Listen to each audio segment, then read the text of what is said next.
نحمده ونصلي على رسوله الكريم أما بعد فأعوذ بالله من الشيطان الرجيم بسم الله الرحمن الرحيم رب اشرح لي صدري ويسر لي أمري واحلل عقدة من لساني يفقه قولي. السلام علیکم ورحمت الله وبرکاته. نن به مونږه فصل نمبر 6 وایو، دعا او تعوذات. اول زوړ سبق نه یو دوه خبرې مونږه دوهراو کو. د قبولیت د دعا د قبولیت چې کوم وجوهات او سبب هغه کې مونږ ویلو چې یو سبب دام دی چې نیک عمل نه پستا دعا قبلي کی. یعنی چې کلم څوک به قلار وي نه قلار وي خپوي غم کې وي نو موږ اکثر هغه ته وایي چې ته ولې فکر کې تا ته فکر نه دی کول پکار صبر کوه. نو خبره ده چې فکر کول دا خو یو ډیر فطری خبره ده. دا خو الله انسان کې دنه کې خود دي چې ک انسان د مرزه او د هغه د خوخه نه خلاف خبرې کیږي نو په هغه باندې به دغه سره سر ریاکشن سره د عمل ضرور وي. هم دغه خو ټیسټ دی کومه سره د عمل نه خودلې نو بیا خو به مونږ روبوټ وو ماشين بو بیا خو د امتحان نو زمونږه کنه. نو چې څه وشي زمونږ د مرزه خلاف زمونږ د خوخه خلاف نو په هغه رد عمل خو به وي نو بیا کول سدي چینلایز کولو ضرورت دی چې هغه رد عمل غلط نه وي. هغه موقع باندې پکار دی چې انسان الله ته ډیر ډیر دعا وکړي او دینه موږ ته څه پته لګي چې دا استراب چې څنګه موږ تیر ځل ویلو ناکلاری د زړه چې زړه خفوي او ناکلاروي دا یو ډیر خشیم دی په دې مانو کې چې انسان الله ته ډیر نږدې راشي د الله کتاب قران ته ډیر نږدې شي او د رړه د ناقلاره رړه د خفقان د وجنه د غم د وجنه چې کومه دعا وي هغه د عام دعاګانو نه ډیره بدلوي او هغه د قبولیت سبب جوړیږي. یعنی د استراب چې کوم وي دا زړه د خفقان دا د قبولیت ذریعہ وي. چا مونږ خپکړو تکلیف راک زمونږ زړه قلاره شو نو زړه په دې وجه نه قلاره شو چې دا یو ډیر غټ سبب دی. نو صبر کولو باوجود زړه نه قلاره کیږي بېچینه کیږي. ټیک شو دا خبره مونږ ته یاد ساتل دي او آی وخت انسان به بیا رد عمل څخه ریاکټ کوي بسنګا ولې چې بعضی ځایونه داسې وي چې چرته تاسو ریاکشن نشئ خولې چرته چې تاسو رد عمل نشئ خولې الته بیا د زړه د ناقلاري لا زیاتوي ځکه چې چرته مونږ رد عمل خایو یا وجاړو یا خفقان ټکی وایو یا سو وایو هغه کې خلک سات په زمونږ اړه صبر شي خو چې چرته مونږه سنشو ویلې سنشو کولې الته بیا د ډېرې لوی سهاري ضرورت وي مونږ ټیک شو کنه نفل صلات حاجت چې ورته وي او دې کې تاسو ګوره چې خلکو څه کړی دي مونږ نه پستا لکه مونږ کې تاسو ګوره مونږه بعضې ټکي مخصوص کړی دي چې مونږ به هم دقه وایو چې دا مونږ دی مثلا الله اکبر چې مونږ وایو مونږ چې شروع کو کنه نیت چې وتړو الله اکبر عین پستا دعای استفتاحي ټیک شو هغه څو قسمه دي لس نه زیاتې دعاګانې دي چې کوم ویلی شي ومونږ څه وایو سبحانك اللهم وبحمدك وتبارك اسمك وتعالى جدك همدا وایو کنه. حالان کې دا دعا د سند لحاظ سره دونه مضبوطه دم نه نور ډېرې زیاتې دعاګانې مشته دي او غدي نه ډېرې خېخیم دي مثلا الله اکبر کبیره والحمد لله كثيرا وسبحان الله بكرة واصيلا. بیا بل دعا ده اللهم باعد بيني وبين خطاياي كما باعدت بين المشرق من المغرب مخکې دا وګد نو دا دونه ویرایټي یا دونه مختلف دعاګانې مونږ ته ولې راکړي شي دي چې مونږه توجه سره دا دعا وغواړو کنسنټریشن وی ځکه خو ایرز هم تاسو سره خبره کړې چې مونږ کې صرف دا نه ده چې بس یو صورت وایا مونږ یو قل هو رانی ولي وي ډېر ښه صورت دی ډېر ثواب والا صورت دی خو چې تاسو یو صورت مسلسل وایې نای کې څه شي تاسو ته داغه عادت شي او چې کوم شي انسان عادت شي هغه کې بیا روح نه پاتې هغه مونږ عادتن کو لګیایو لکه یو ماشيني غونډه کې عمل وي روح پکې نه وي نو تاسو په غور نه کوي چې دا ټکی سړي به زر زر زر زر قل هو الله احد الله الصمد لم يلد ولم يولد اوس په دې دوران تاسو ورو سوچونه کوي چې دې ټکو مطلب څه نو اصل شي څه دی یا بهتره څه دی چې انسان دا روټین دا عادت مات کی بعضی خلک دی ته روټین جوړولو کې عادت جوړولو کې ډېر مشکل وي ٹھیک شو خو بعضی خلک چې دي نو هغه ته ماتولو کې بیا ډیسټرب کیږي او خبره دا ده چې مونږ خو جوړ شوي هم دې دپاره یو چې مونږ خپل نفس خلاف لاړ شو، مونږ دننه مات شو چې بیا مونږ الله له روغ شو که نه. نو اصل خبره بیا که یو بس زود کړی سبق مونږ هر وخت کې وي، بس بیا خو ورته څه ګرانه نه وه، بس مونږ به همدقه وي، هر څه به اسان و، سوچ به پکې نه و، بس پخپله به کېده. ځکه چې کوم شی تاسو بغیر د سوچ نه، بغیر د مازغه استعمالولو نه کوئ، هغې کې خو خواري نه لګي. مازغه نه استعمالیږي، بس لاس پې خوځې لګیا دي، ژبه خوځې لګیا ده. خو الله تعالی سره چې کوم تعلق دی، دا یو مشیني یا روټیني عمل نه دی، دا یو شعوري عمل دی، د سوچ او د فکر والا عمل دی،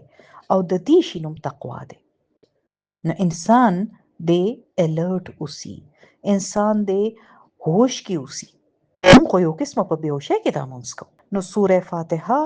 یو شی دی چې هغه خو خامخا ویل دي، خو د نه علاوه که تاسو ګورئ نو باقي د مونځ ټول دعاګانو یا اذکار کې ورایټي ده. دعا استفتاح نه علاوه تاسو ګورئ قرت کې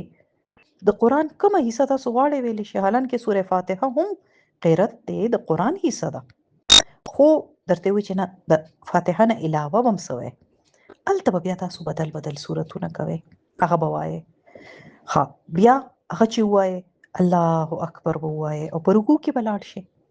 نو رکوع کې چې کومې دعاګانې دي هغه هم صرف سبحان ربي العظیم نه دي. نو د رکوع دا دعاګانې چې دي دا هم صرف سبحان ربي العظیم نه دی. رسول الله صلی الله علیه وسلم نه په خپله دومره دعاګانې ثابتې دي او داسې ښایسته دعاګانې دي چې که تاسو ته یاد وي نو مونځ به دله خوند درکړي. اول مونږ څه وایو؟ سمع الله لمن حمده ربنا ولک الحمد. بیا بله ده حمدا کثیرا طیبا مبارکا فیه.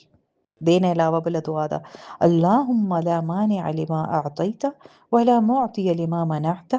ولا ينفع ذا الجد منك الجد. نور هم داسې دعاګانې دي او دا ټولې دعاګانې به نبی صلی الله علیه وسلم چې د رکوع نه پاسېده نیغ به ودرېده نو دا به یې کول. زمونږ یو پاکستانی کتاب کې دا دعاګانې نه دي لیکلې شوې او نه مونږ دا د مونځ حصه ګڼو. که څوک راته ومښیي نو مونږ ورته وایو دا لا څه وی، دا خو څه نوې خبرې دي که نه. نو دا دومره ښایسته حمد و ثنا د الله سبحانه وتعالی په کار دی چې کم از کم ورځ کې چېرته یو مونځ کې خو ضرور ووایې او تاسو به ګورئ چې تاسو به د هغې مونځ خوند ډوبل شانتې وي. ښه سجدې ته چې مونږ لاړ شو نو مونږ عام طور باندې څه وایو؟ سبحان ربي الاعلی، حالانکه دې نه علاوه هم شته دی سبحانك اللهم ربنا وبحمدك اللهم اغفر لي. ګوره پکې دغه راغی د الله صفت هم راغی او ځان له بخښنې دعا هم راله. او سجده کې چونکې انسان ټولو کې زیات الله ته نږدې وي، ویلي دي که نه چې ټولو کې زیات نږدې کله وي؟ سجده کې. نو نور څه کولی شي؟ څومره دعاګانې چې تاسو غوښتل غواړئ غوښتې شئ په مسنون چې کوم رسول الله صلی الله علیه وسلم کړي دي هغه خپله ژبه کې نه، عربی کې چې کوم هغه غوښتې وي هغه دعاګانې او بلا شي دي ده. او تاسو سره داسې کتابونه هم شته دی، تاسو د نماز نبوي کتاب وګورئ په نت باندې، بازو کې د زموږ د الهدا په ویب سایټ باندې یا دعائیں اپ راواله په هغې کې داسې دعاګانې شته چې صبح شام کې اذکار، نماز کې اذکار، نو مونځ اذکار کې بیا هلته شته دی. او نماز نبوي چې تاسو کتاب کولاو کې نو هغه هم ترجمه کړې ده، هغې کې تاسو وګورئ نو هغې کې بیا د سجدو دعاګانې نه علاوه ډېر ځایونو کې اوس خو تاسو ته میلاویدی شي. نو ګورې دا بیا دې ځای کې خبرې نه لږه خوازم چا تپوس کړی و چې څنګه موږ تېر ځله خبره کړې وه که نه چې دا موبایل کې دا رنګ ټون لګېدلي وي نو اوس په دې به ګناه کېږي. نو ګورې خبره دا ده چې رنګ ټون بدلول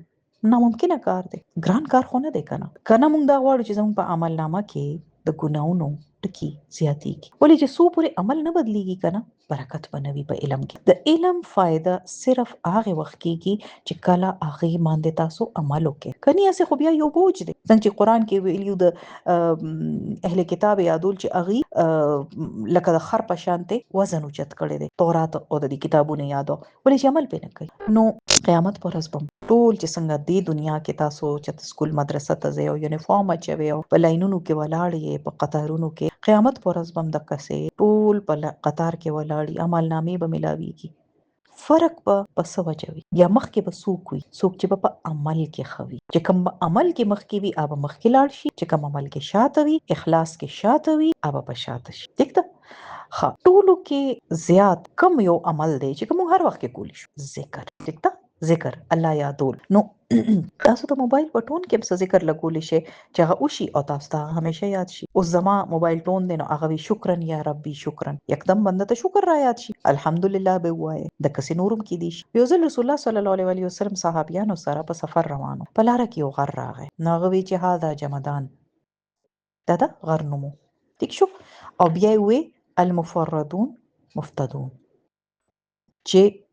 مخکې لاړل چې کوم مخکې تلونکي یا مخکې تلونکو وګټله دا ویلی شي تاسو نو خلکو ته تاسو کو چې دا مفردون څوک دي المفردون یاد کړه وی رسول الله صلی الله علیه وسلم ورته وی الذاکرون الله کثیرا والذاکرات یعنی چې کوم خلک ډیر ډیر د الله ذکر کوي ذاکرون ذاکرات یعنی سړي او خزي کوم چې د الله ډیر ذکر او قران کې الله تعالی فرمایلی دي کنه واذکروا الله کثیرا لعلکم تفلحون ډیر ډیر د الله ذکر وکړه چې ته کامیاب شې چې ته فلا عمومي دا یو شی داسې دی چې شیطان به تاسو نه ایری ولې ایری شیطان ذکر مونږ نه ولې ایری ولې چې مونږ ذکر کوو هغه بیا خامخا هغه تختی هغه ته لري تللوي هغه تاسو ته نږدې کېدی نشي نو هغه چې نږدې کېدی نشي حمله به څنګه کوي نو ټولو کې زیات هغه دینه یریږي او ټولو کې زیات دینه پریشان کیږي چې خلک دې ذکرونه کوي خلک دې فضول ابسه خبرې کوي د دې خوا خبرې دي کوي که غیبت کوي او که ګناه خبرې کوي ډیره خدای کنم کوي نو ابسه دي کوي خو ذکر دې نه کوي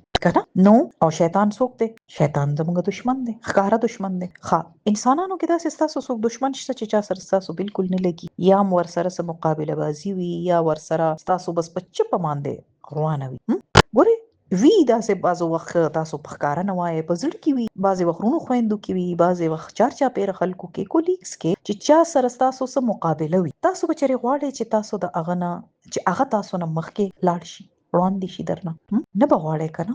نو شیطان د انسان په مقابله دی اوس دا په تاسو ده هغه مخکې کېدو ته پرېږدئ که په خپله مخکې کېږي کله چې مونږ ذکر کوو او الله ته توجه وکړو نو مونږ د هغه نه مخکې شو خو که مونږ غافل شو هغه مخکې شي او چې مخکې شي هغه بیا په مونږ زورور شي او هغه هر ځای کې خپل کور جوړ کړي زمونږ زړه کې او زمونږ په جسم کې او وینه کې ورسي چې کله تاسو شیطان خیال راشي کنه نو تاسو په ذهن کې تصور هم راولي چې دشمن په کوم شکل کې یو ډیر بے رحمه بے انصافه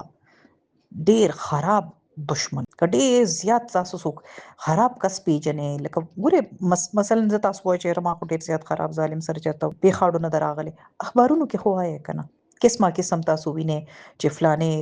ولګېدو سړي مړ کړو او داسې حلال کړو ټوټې کړو اخبارونو کې آی دین دا راځي کنه آی وخت تاسو دا سوچ کوئ چې دا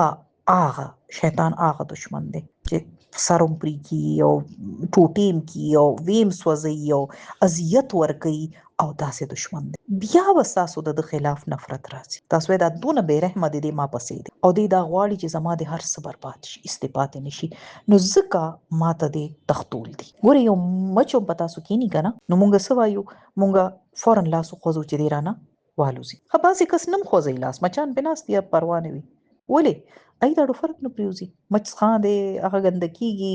دی باندې ناس ته کنه جوړ کیږي اثر اډونی دا به هیڅ خلق دي دی به هیڅ نه ځان بچ کې که دشمن در باندې حمله کوي هغه ته چی هغه ته نقصان را رسي صاحب زړه کې وسوسه اچي د الله خلاف د رسولانو خلاف د قران خلاف شک اچي مونږه اډو اون خوځو د زینا مونږه اډو علاج سوچو نکو بیا دا مونږ کوم قسمه انسانان یو نو ډیره ضروری ده چې مونږ ټول وخت د خپل دشمن نه او خيار وسو اصل خبره صدا زمونږ په زړونو کې د شیطان نفرت اډو نشته مونږ ته ټوکه ښکاری چې دا لکه یو ټوکه ده سو د شیطان نوم والی بس مونږ ډیر پارام غونته کې بس هغه وورو زړه کې تاسو چته وګوره چې داغه نفرت شته بغض نشته کنه چې سونه هغه مونږ سره لري دون نشته هغه مونږ نه حسد لري هغه زموږ دشمن دی هغه نفرت کوي بغض هم لري او الله تعالی ته وایي چې هغه ستا دشمن دی فتخذوه عدوا هغه دشمن وګڼه هغه دشمن جوړ کا خو د الله په حکم مونږ عمل کړی دی مونږ اړو چې هغه دشمن نه کوو الټا مونږ څه کوو مونږ ټول اوسه چا خلاف د نورو انسانانو خلاف خپل خپلوان خپل رونو خويندې کینو د هغې غیبت کوو. اریانېږئ نه تاسو چې کله میندې کیني او د بچو بد وایي، خور کیني د خور بد وایي، ښځې د خاوندانو بد وایي، خاوندان د ښځو بد وایي، حالانکې دا رشتې کومې رشتې دي؟ د دشمنۍ رشتې دي، دا خو د مینې رشتې دي، قریبي زموږ یو ډېر د نږدو رشتې دي. خو وګورئ شیطان ته داسې کمال کار کوي، داسې خلاف زموږ خلاف دشمنی کوي چې زموږ خپل موږ ته دشمنان کی، چې موږ په دې دشمنی کې ونخلو او موږ دشمنی شیطان سره شروع نکو. نو څومره غټ نقصان دی، یا کوم څومره غټ نقصان کې هغه انسان دی چې کوم په خپل اعتماد نه لري، په خپل ټرست نشته. التم چې چرته مینا ندی کېدل پکار، هغه ځای کې هغه مینا کوي، چې کوم ځای کې مینا کېدل پکار دي هغه ځای کې مینا نشته. څونه د افسوس خبره ده. او دا ټول ولي وی دا شیطان د وینې رشتې مونږ ته دشمنانی کې. یوسف علی السلام ویلی نو چې شیطان په ما او زما رونو منځ کې دشمنی واچو، لغه دا نه وي زما رونو ما سره دا کړی دي. نو مونږ ته یعنی انسان ته خپل ټوله انرژي، خپل ټول طاقت، قوت، خپل جذبات دا شیزونه چینلایز کول دي، په طریقې په لار راوستل دي. دغه زمونږه امتحان دی، دې د پاره مونږ ته کوشش کول پکار دي. نو نن زمونږ د کولو کار څه دی؟ خپل دشمنو لبا مخه شیطان طرف ته کو، ٹھیک ده؟ خپل نفرت، خپل دشمنی، عداوت با شیطان طرف ته کو، او د خلکو دشمنیانه د چې خلکو خلاف کم بغض دی دا وباسه، ځکه چې تاسو وایئ چې دا خو شیطان دی ما سره دا د بندیانو ډکې چولی دي، او دا تاسو شیطان تکي او چې اورګه ز شیطان له علاج کو. اوس دنه بزغزان خلاصو، څنګه بخلاصوم؟ دا طریقې تاسو ته سوچ کول دي. تاسو یو چیلنج واخلې او تاسو یو هوم ورک والے دیتا چې زب تاسو به سوچ کوي، هر کس په خپل طریقه وي، خواري به کوي کنه، لکه خواري به کولی، لیکل به کوي، لیکي با چې خزه به داسې داسې داسې داسې کار کوم، شیطان نه بزان ساتم. تاسو پته د صحیح بخاری څنګه لیکل شوی، یا امام بخاری په زړه کې صحیح بخاری لیکلو خیال کم ځای نه راغی؟ دومره لوی ذخیره عظیم یو خزانه زموږ مخ کې څنګه رااله؟ وی د یو استادو اسحاق ابن راهویه، هغه په کلاس کې خپل د قشانت خپل سټوډنټانو شاګردانو سره خبرې کولې، نو هغه اسه یو ارمان ظاهر ک چې وکاش چې څوک ددا سی وی چې کوم دا صحیح احادیث د رسول الله صلی الله علیه وسلم صحیح احادیث والی او دا د په ابواب کې یعنی چپټرز کې تقسیم کی او کتاب دی ولیکي، یعنی چې د یو نوم یو موضوع باندې دا حدیثونه شو، په بل باندې دا شو، پوره یو کتاب دی ولیکي، پکې د چپټرز جوړ کړي، ابواب دی جوړ کړي او دا کې رايو زیات کی. امام بخاری په خپل ځړ کې فیصله وکړه بس کوم او اخدا وکړه. نو دا علم مجلسونه چې وی کنه دی یو برکت وی، او برکت سوي د انسان زړه او مازغه بهتره کار کوي. دا ټولو کې غټه طریقه ده چې د شیطان نه د بچ کېدو، چې داسې د علم مجلسونو کې کینه. اولنې طریقه خود تماو خیال ولی چې الله تعالی دا ویلی شوی دی چې ید الله فوق الجمع، د الله لاس پسوي فوق بروي الجمع په جماعت یعنی په غونډه باندې. نو چې دا را غونډه کې خلک کینی، تاسو مو یو غونډه کې آنلاین غونډه ده، غونډه خو ده په جمع خو یې او چا د پاره الله د خاطره، نو دا یو غونډه ده او دې ته اوس خاص د الله مدد حاصل ده، او چې دا الله مدد حاصل شي شیطان تختی، دا د شیطان وایي چې شکست وي ما ته ورلا ملو شي. نو اولنې طریقه خو تاسو دا شو چې د علم مجلسونو کې حاضری، دا خو آنلاین دا کوشش کوي چې چرته کیږي هغه زه تم ځان رسوي او خالص نیت سره. دا مونږ له شیطان ګران کی سل کارونه را یاد شي، دا کول دي نشه مطلب فلانه کار دی یا کټوي کول دي، کټوي سروم کې دي شي، رستم کې دي شي، مخکم کې دي شي، سم چې مونږ کولی شو خو بس هاي وخت کې مونږ را یاد شي، جامې وینځل دي، صفائی کول دي وغیرہ وغیرہ. بیا بل برکت سوي په دې غونډو کې زموږ ذهن زیات تیزه سره کار کوي، چې مونږ د نیکه غټولو کمی طریقې اختیار کو، او بیا بعض وخت انسان لږ وخت ولګي کله زر کله رستو دا منصوبو باندې دا منصوبې چې کمزړه کې جوړي کی چې زبدا کار کوم ای باندې عمل مو کی. ٹھیک ده خج اوس راځونه نه سبق تا فصل نمبر 6 دعا اور تعوذات. دعا ستوي الله را بللو تا، الله نه اوختلو تا، او تعوذات څه ته وایي؟ د الله تعالی پناه غوښتل، د هغه حفاظت غوښتل د شیطان نه، د شیطان مردود د شر نه. نور هم ډېر قسمه شر دي، هغې نه هم بچ کېدوله. نبی صلی الله علیه وسلم هم بعضې شیزونو نه پناه غوښتله. مثلا هر مونځ نه پس ته یا د هر مونځ آخري اتحیات چې وي هغې کې به هغه خاص کر دا دعا کوله او هغه تاکید هم کړی چې دا دعا خامخا کوئ او هغه څه وه: اللهم انی اعوذ بک من عذاب جهنم واعوذ بک من عذاب القبر واعوذ بک من فتنة المسيح الدجال واعوذ بک من فتنة المحيا والممات اللهم انی اعوذ بک من المأثم والمغرم. او دې باره کې تر دې پورې راغلي دي چې بعضې فقها وایي چې د هغه مونځ ړونه کېږي چې څوک دا دعا ونه کړي. ولې چې رسول الله صلی الله علیه وسلم مخکې یو کس مونځ وکړو، نو رسول الله صلی الله علیه وسلم ته تپوس وکړو چې تا دا دعا وکړه؟ هغه وایي نه. نو ورشه مونځ وکړه او دا دعا وکړه. ٹھیک ده؟ نو دا خامخا او دا ډېره اسانه دعا ده، دونه ګرانه دم نه. که مطلب باندې غور کوئ یو لس ځلې ووایه تاسو ته به دا رایاده شي. اتحیاتو کې چې ټول مونځو کې خپل ربنا آتنا فی الدنیا مو وایه که نه، هغه دعا هم بېشکه وکړئ او هغې نه پس ته دا وکړئ او بیا سلام و جار باسئ. دکه شانتې مونځ نه پس ته چې کومې دعاګانې کېږي هغې کې اللهم انی اعوذ بک من الهم والحزن واعوذ بک من العجز والکسل واعوذ بک من الجبن والبخل واعوذ بک من غلبة الدین وقهر الرجال. دا دعا هم ده. او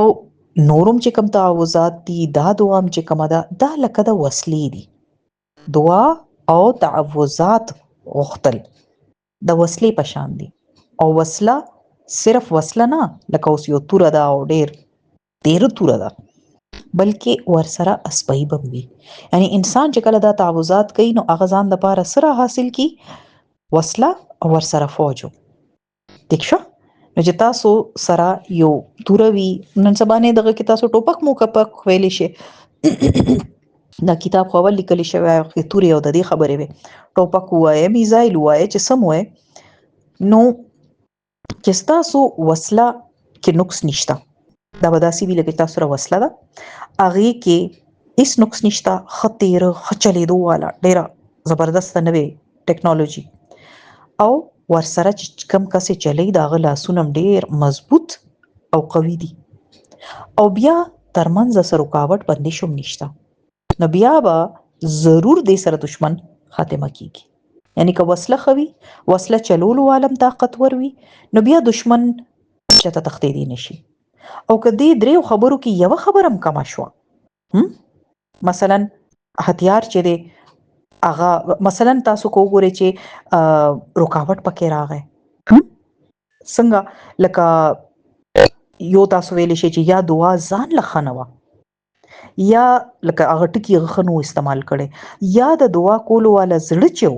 او ژبه چې وه هغه یو نه و، هغه په ژبه لګیا و خو زړه ته اړو خبر نه دی، یا زړه کې بل څه دي په خوله بل څه وایي، یا دعا په قبولیت کې څه بل شی رکاوټ دی، نو دعا اثر به نه کېږي. درې شیزونه شو که نه؟ یعنی یو تکون جوړ کې. نمبر 1 دعا فی نفسه، چې ځان له دعا ټکي ډېر زیات ښایسته وي. دویم پوره توجه سره وغوښتلی شي، زړه او ژبه غافل نه وي، بلکل یو ځای وي، او اضطراب دې وي، زړه دې ډېر لاقلاره وي. او دریم نمبر باندې رکاوټ نه وي، بندش نه وي. اوس تاسو وایئ چې یاره په دعا کې بندش او رکاوټ څه کیدی شي؟ مثلا رزق دې حرام نه وي، دعا دې جایزه وي، داسې څه غټه ګناه کې تاسو نه یې چې تاسو هغه ګناه پرېږدی نه لګیا یې، ځکه چې بعضې ګناهونه حدیث کې راغلی دي چې هغه ستاسو د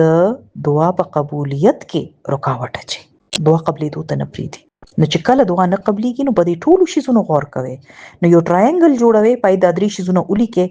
او تاسو وګورئ، دا به تاسو ته یاداشت هم وي، او بیا ګورئ چې دعا خو ما وکړه، دا ټیکو دا ټیکو دا دریم شیز پکې ټیکو. ټیک ده؟ نو کله چې تاسو دعا غواړئ او تاسو وایئ چې یاره دا خو قبوله نه شوه، اوړم ناقلاره او مایوسه کېږئ، نو او وایئ چې زما دعا نه اورېدلې کېږي، نو تاسو به دا ټراینګل وګورئ او یو یو ته به ګورئ، دا شرط مې پوره کړی، دا دویم مې پوره کړی که نه دا دریم مې پوره کړی، که درې واړه شرطونه پوره دي نو انشاءالله دعا به ضرور قبلېږي. نمخي إن شاء الله بالسبق وايو. وآخر دعوانا أن الحمد لله رب العالمين. سبحانك اللهم وبحمدك أشهد أن لا إله إلا أنت أستغفرك وأتوب إليك. السلام عليكم ورحمة الله وبركاته.